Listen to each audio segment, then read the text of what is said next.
निज अक्षरधाम राजत दिव्य स्वरूप धरन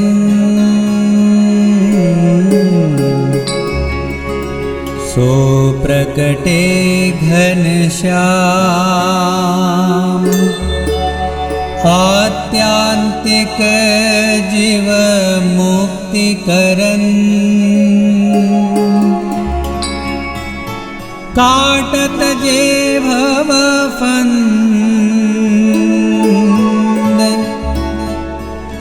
जय जय आवत निज शरण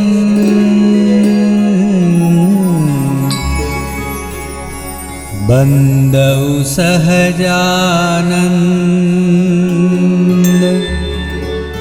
सकल विघ्न कै मुरहरन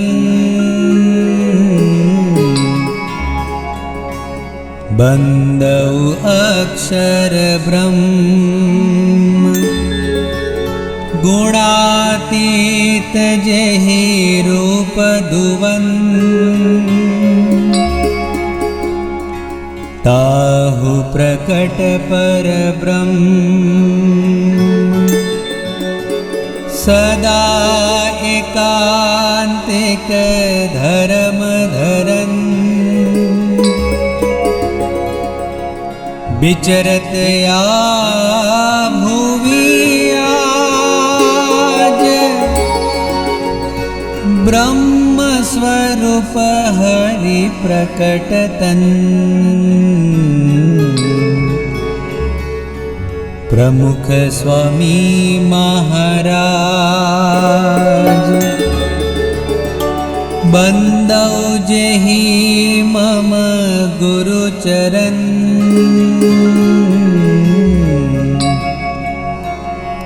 महंत स्वामी महाराज बंदौ जेहि मम गुरु चरण महंत स्वामी महाराज महंत स्वामी महाराज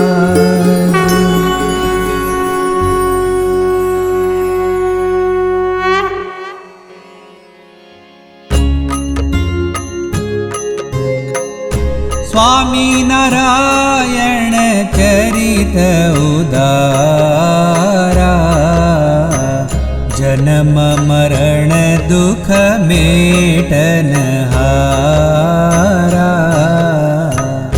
सुनत सुनत नासत त्रयतापा पापी जन के धोवत पापा प्रकट हरि कथा कलिमलहारी भव सागर से लेत उबारी पंच विषयतय प्रीति मिटावे देह गेह अरु जगत भुलावे श्रद्धा जिन की अधिक रहावे हरि चरित्र उनको यति भावे धर्म एकांतिक स्थापन हेतु प्रकटत हरि निज धाम समेतु प्रकटत हरि निज धाम समेतु प्रकटत हरि निज धाम समेतु। श्री स्वामीनारायण भगवान की जय। श्री अक्षर पुरुषोत्तम महाराज की जय। श्री गुणातीतानंद स्वामी महाराज की जय। भगत जी महाराज की जय। शास्त्री जी महाराज की जय, योगी जी महाराज की जय, प्रमुख स्वामी महाराज की जय, महंत स्वामी महाराज की जय, प्रमुख स्वामी महाराज शताब्दी महोत्सव की जय। आज अब माता बुखार से पीड़ित होने लगी है। पूरा धर्मकुल उनके इर्द गिर्द बैठा था। माता ने अब ज्यादा जीवित रहने की आशा छोड़ दी थी। उस समय घनश्याम की ओर प्रेमार्द्र भाव से दृष्टि करते हुए माता जी कहती है कि बेटा घनश्याम, मेरा स्त्री का देह है, शास्त्रों की बातों में मैं कुछ ज्यादा नहीं समझ पाती, इसलिए तू मुझे कोई ऐसा उपदेश दे कि जिससे तेरे चरणों में मेरी प्रीति दिन ब दिन बढ़ती जाए। तू मुझे कुछ ऐसी बात बता कि जिससे ये संसार में से मैं विरक्ति पा सकूं। उस समय घनश्याम ने अपनी माँ को, भक्ति देवी को जो उपदेश दिया था उसे हरि गीता के नाम से संप्रदाय में जाना गया है। एक बड़ा प्रसिद्ध श्लोक इस विषय में हम सुनते हैं। घनश्याम कहते हैं कि दृष्टा स्पृष्टा न तावा कृत परिचरणा भोजिता पूजिता वा सद्यः पुंसामघौघं बहुजनि जनितं घ्नन्ति ये वै समूलं प्रोक्तास्कृष्णेन ये वा निज हृदय समा यत्पदे तीर्थजातं तेषां मातः प्रसंगात् किमिह ननु सतां दुर्लभम स्यान्मुमुक्षो। घनश्याम कहते हैं यद्यपि वे स्वयं परमात्मा पर ब्रह्म थे, फिर भी घनश्याम ने अपनी माता को कहा कि मेरे जो सच्चे संत हैं, ये संत का दर्शन करने से, उनकी वाणी सुनने से, उनकी सेवा परिचर्या करने से, उनका पूजन अर्चन करने से समस्त जीवों के सारे पाप है वो सब जल जाते हैं। अरे स्वयं कृष्ण भगवान ने जिनको अपने हृदय समान माना है, जिनके एक एक कदम पर एक एक तीर्थ का निर्माण होता है, ऐसे जो मेरे परम पवित्र एकांतिक संत है, उनके प्रसंग से ऐसी कौन सी बात है जो मुमुक्षुओं को सिद्ध न होती हो। घनश्याम यद्यपि स्वयं भगवान थे, लेकिन फिर भी अपनी माँ को अपने एकांतिक संत का निर्देश उन्होंने किया। श्रीमद् भागवत के तृतीय स्कंद में कपिल देव जी को उनकी माता देवहूति ऐसा ही प्रश्न पूछती है। तब कपिल देव जी ने भी यही कहा कि प्रसंग मजरम पाशम आत्मनः कवयो विदु स एव साधु सुकृतो मोक्ष द्वारम अपावृतम, कि हे माता, जैसी प्रीति शरीर में है, पुत्र परिवार में है, ऐसी ही प्रीति यदि भगवान के सच्चे संत में हो जाए तो मोक्ष का द्वार अपने आप खुल जाता है। भगवान स्वामीनारायण कहते हैं कि पूरे भागवत का यही सार है। भगवान के जो सच्चे संत है वो जीव के मोक्ष का मुख्य साधन, मुख्य कारण है। तुलसीदास जी इसीलिए कहते हैं कि राम मिलन के कारणे जो तू भयो उदास, तुलसी शोधिले संगत संत की राम जिनों के पास। अरे कबीरदास जी कहते हैं कि साहेब का घर संत न माही, संत साहेब कछु अंतर नाही। शेख फरीद कहते हैं कि अगर है शौक मिलने का तो हरदम लव लगाता जा, मिटाकर खुद नुमाई को भस्म तन पर लगाता जा। मुसल्ला छोड़ तस्बीह तोड़, किताबा डाल पानी में, पकड़ दस्त तू फिरश्तों का, गुलाम उनका कहाता जा। श्रीमद् राजचंद्र जी, जो गांधी जी के भी गुरु कहलाए, वो कहते थे कि और कोई साधन करने की जरूर नहीं है, एक सच्चे संत को ढूंढ लो, उनकी आज्ञा का पालन करो, और यदि आपको मोक्ष न मिले तो मेरे पास आकर ले जाना। लॉन्ग फेलो कहते थे कि a single conversation with a vice man across the table is more than 10 years of मियर reading of good books. संत की ऐसी भारी महिमा है, इसीलिए तो भारतवर्ष में गाया गया है कि गुरु गोविंद दोनों खड़े कौनु लागू पाए, बलिहारी गुरुदेव की जिन्होंने गोविंद दियो बताए। ब्रह्मानंद स्वामी कहते हैं कि साधु सोई नाव संसार में, प्रकट प्रमाण हरिपद प्रीति, नहीं आशक धन नार में, साधु सोई नाव संसार में। ऐसे सच्चे संत की ओर घनश्याम ने अंगुली निर्देश किया और माता की मिश लेकर समग्र ब्रह्मांड के हम सभी जीवों को एक बहुत बड़ा उपदेश दिया कि आत्म कल्याण के लिए भगवान के ऐसे सच्चे संत की शरण में जाना ये बड़ा आवश्यक होता है। अब समय परिपक्व हो गया है, भक्ति माता का कारण शरीर का भाव टल गया है, बची कुची आसक्ति और देह भाव वो भी नष्ट हो गए हैं। और घनश्याम ने सोचा कि अब माता का समय परिपक्व हो गया है, अब मैं उन्हें अक्षरधाम में ले जाऊंगा और भागवती तनु धारण करवा के फिर कार्तिक सुदी दशमी के दिन, शनिवार के दिन भक्ति माता ने अपने देह का परित्याग कर दिया और भगवान के दिव्य अक्षरधाम में हमेशा के लिए वो विराजमान हो गई। इस प्रकार से घनश्याम ने भक्ति माता को दिव्य गति दी। भक्ति माता के धाम गमन बाद घनश्याम ने अब दैहिक नाता कम कर दिया था। अपने ही विचारों में खोए खोए से मग्न रहने लगे। सुवासिनी भाभी ने सोचा कि भक्ति माता के विरह में घनश्याम शोकाकुल उदास रहने लगे हैं। छोटी वय में जब माँ चली जाती है तो कैसी दयनीय परिस्थिति उत्पन्न होती है।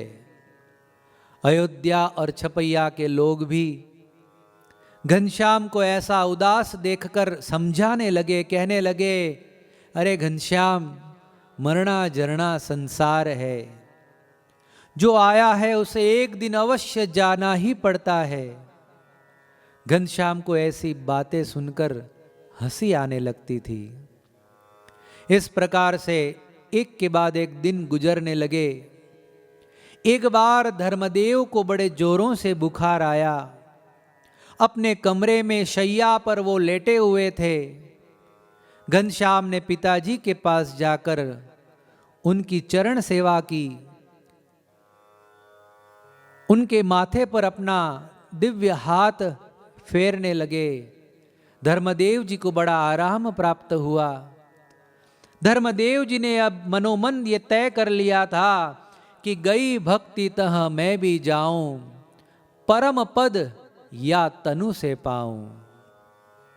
धर्मदेव जी की ऐसी मनसा को देखकर घनश्याम ने श्रीमद् भागवत के 10वें स्कंद की कथा धर्मदेव जी को सुनाई। पिताजी को बड़ा संतोष हुआ।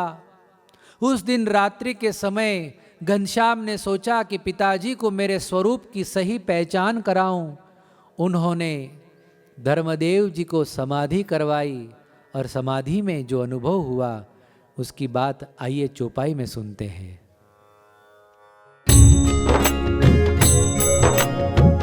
पितु शैया पे सोचन लागे, अब यह तनु न रहेगी आगे। गई भक्ति तहाँ मैं भी जाऊं, परम मुक्तिया तनु से पाऊं। पितु मंशा हरि ने उरलाई, 10वें स्कंद की कथा सुनाई। रात को हरि निज रूप दिखाया, लगी समाधि वृष उर हर्षाया।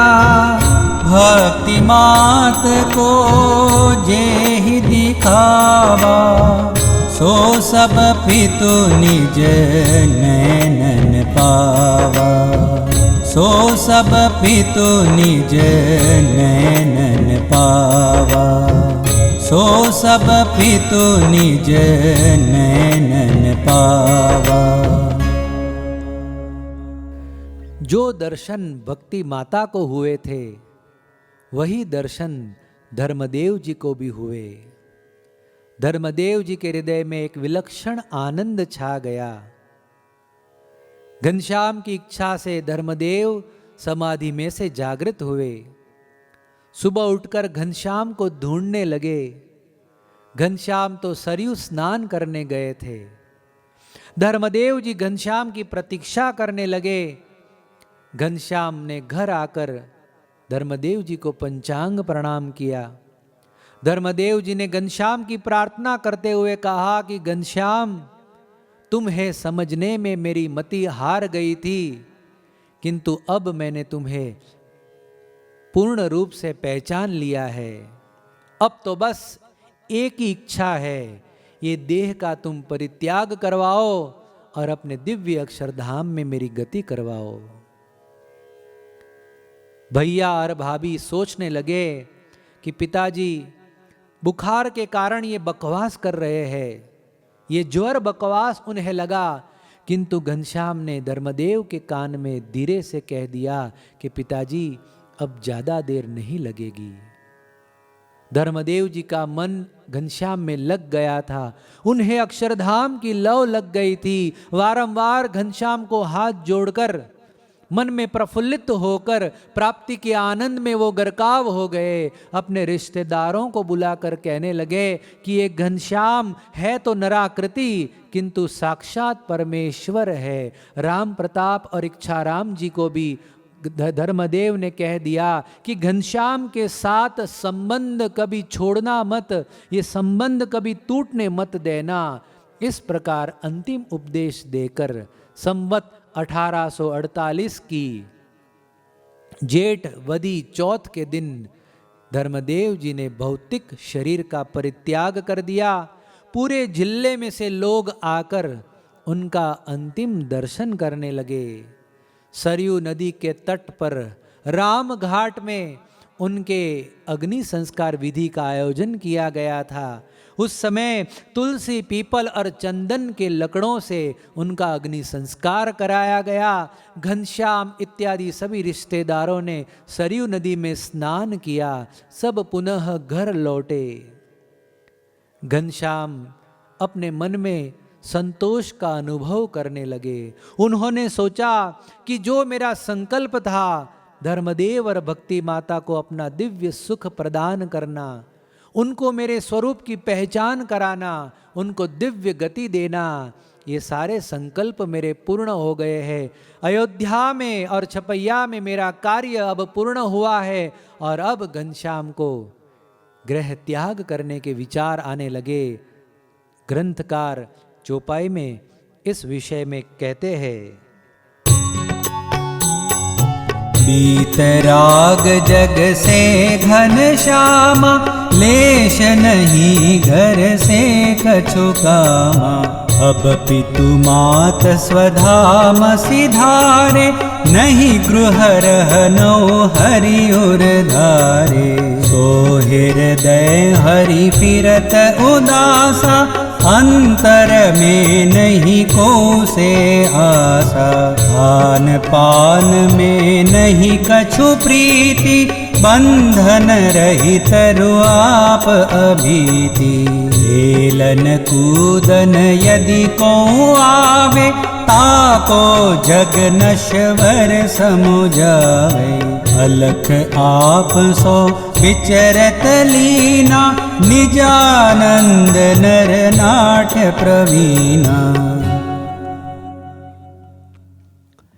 बीत राग जग से घनश्यामा, लेश नहीं घर से कछु कामा। अरे अब तो ऐसी स्थिति हो गई थी कि घर आवत कबू दिनु दो उचारा। घनश्याम कभी कभार 2-2, 3-3 दिन तक घर नहीं आते थे। राम प्रताप भाई अयोध्या में ढूंढकर, समझाकर, निवेदन करके घनश्याम को पुनः घर ले आते थे। यहां भाभी बड़े प्रेम से घनश्याम को समझाती थी कि घनश्याम, इस प्रकार से रात्रि के समय बाहर भटकना ये असुरों की रीति है, ये सज्जनों की रीति नहीं। लोग हमारे परिवार की हंसी उड़ा रहे हैं, इस प्रकार से कब तक उदास रहोगे? इतना कहते ही सुहासिनी भाभी की आंखों में आंसू आ गए। राम प्रताप भाई थोड़े तीखे स्वभाव के थे। बड़े भैया होने के नाते अधिकार पूर्वक उन्होंने घनश्याम को कहा कि देख घनश्याम, अब यदि घर छोड़कर बाहर जाएगा तो मेरे जैसा और कोई क्रूर नहीं होगा। घनश्याम ने भी अपनी खुमारी में जवाब दिया, तुम संसारी हम वितरागी, जग उद्धारण उर नेह लागी। मैं अब इस घर में अधिक समय नहीं रहने वाला। घनश्याम की ऐसी बात सुनकर राम प्रताप भाई झुंझला गए। क्रोध में आकर अनाप शनाप चिल्लाने लगे, कहने लगे कि देख घनश्याम, मैं तुझे कह देता हूं कि यदि अब बाहर जाएगा तो कमरे में तुझे बंद कर दूंगा। घनश्याम ने हंसते हुए कहा कि भैया, मैं तो केवल दो ही बंधनों को मानता हूं, एक भव बंधन और दूसरा प्रेम बंधन। भगवान भक्त वत्सल होते हैं, शरणागत वत्सल होते हैं, और अपने भक्तों के साथ उनकी जो सगाई है, जो प्रेम बंधन से वो अपने भक्तों के साथ जुड़े हुए हैं, इससे अधिक ये संसार में और कोई बड़ा बंधन नहीं हो सकता। सूरदास जी ने इसीलिए अपने कीर्तन में लिखा है, वो कहते हैं कि सबसे ऊंची प्रेम सगाई, सबसे ऊंची प्रेम सगाई, दुर्योधन को मेवा त्यागो, साग विदुर गर पाई।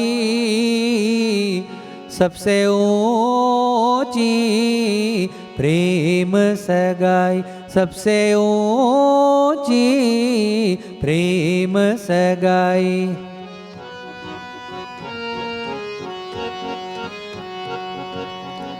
झूठे फल शबरी के खाए, झूठे फल शबरी के खाए, बहुविध प्रेम लगाई। सबसे ऊंची प्रेम सगाई, सबसे ऊंची प्रेम सगाई।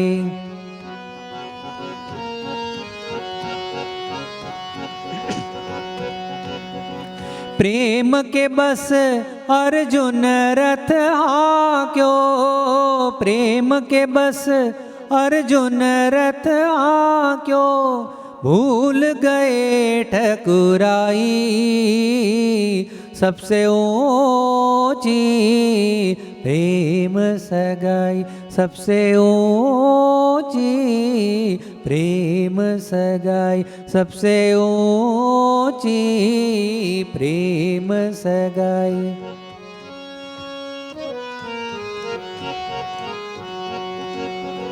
राजसुयज्ञ युधिष्ठिर कीनो, तामे झूठ उठाई।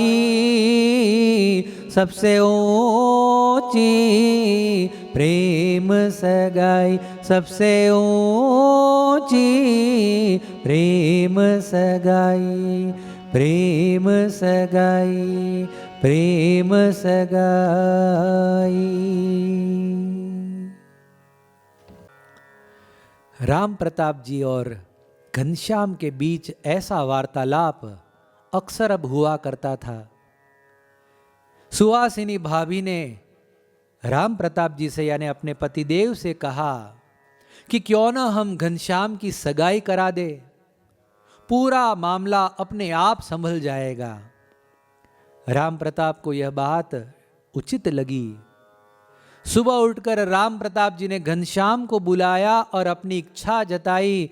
तब घनश्याम ने बड़ी दृढ़ता पूर्वक कह दिया कि देखो भैया, ये संसार में मुझे अब कहीं किसी के भी प्रति प्रीति नहीं रही। विरक्ति की ऐसी बात सुनकर राम प्रताप की आंखों में आंसू आ गए। घनश्याम मौन हो गए और थोड़ी देर रुक कर कहा कि ठीक है भैया, आप जैसा कहोगे वैसा ही करूंगा। एक दिन सुवासिनी भाभी घनश्याम को भोजन करा रही थी। तब घनश्याम को उन्होंने कहा कि घनश्याम, ये उदासी का परित्याग कर दो और कभी भूल से भी हम लोगों का परित्याग मत करना, हम लोगों को छोड़कर कहीं जाने का संकल्प भी मत करना। घनश्याम ने कहा कि जिसका मैं एक बार हाथ पकड़ लेता हूं उसे कभी छोड़ता नहीं। सुहासिनी भाभी ने कहा, हाँ हाँ, जिसके साथ सगाई होगी उसको छोड़कर तो कहीं नहीं जाओगे। घनश्याम को सुहासिनी भाभी की ऐसी सांसारिक बुद्धि पर तरस आ गया। यहां पर राम प्रताप जी ने 13 गांव के निहाल मिश्र को पत्र लिखकर उनकी कन्या चंद्रकला के लिए घनश्याम की बात चलाई। निहाल मिश्र का परिवार बड़ा प्रतिष्ठित परिवार था, संस्कारी सुखी संपन्न ये परिवार, और चंद्रकला भी सर्वगुण संपन्न थी, रूपवती थी। पत्र में राम प्रताप जी ने कहा कि शीघ्र ही अयोध्या आइए। निहाल मिश्र अपनी कन्या चंद्रकला के साथ अयोध्या पहुंचे।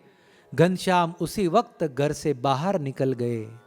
दोपहर हो गई, फिर भी घनश्याम घर नहीं आए। सारे मेहमानों को जिमा दिया गया। संध्या ढल गई और देर रात घनश्याम जब घर आए तो भाभी ने सोचा कि इस समय कुछ कहना उचित नहीं होगा। घनश्याम सुबह से बिना कुछ खाए पिए निकल गए थे। पाकशाला में भाभी घनश्याम को ले गई और भोजन कराने लगी, और भोजन करते समय भाभी और घनश्याम के बीच में जो वार्तालाप हुआ था, आइए उस वार्तालाप को सुनते हैं।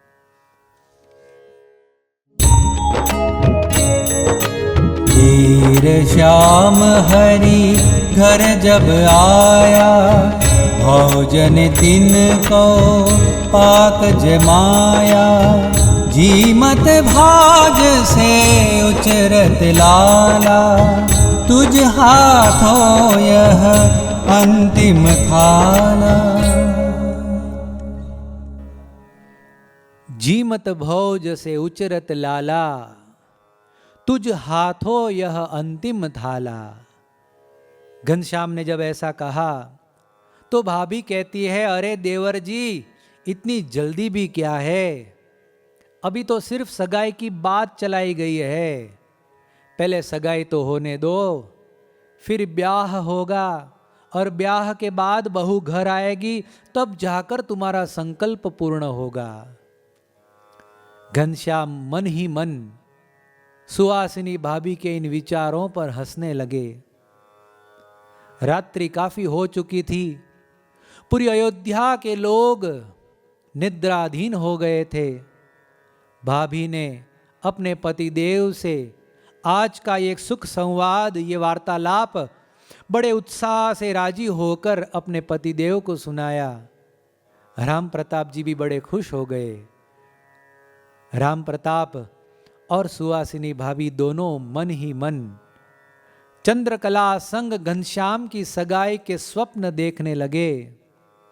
लेकिन उस समय घनश्याम के मन में कुछ और ही चल रहा था। संवत 1849 की वह आषाढ़ सुदी 10वीं की रात में आगे अब क्या होने वाला है, इसकी अद्भुत कथा हम कल की कथा में सुनेंगे। आज के लिए इतना ही पर्याप्त है। इति श्री स्वामी नारायण चरितमानसे चिरंतन सुखार्णवे बालचरित्र नाम प्रथम विहारे घनश्यामस्य विरक्ति दर्शन नाम 39तमः कल्लोलः।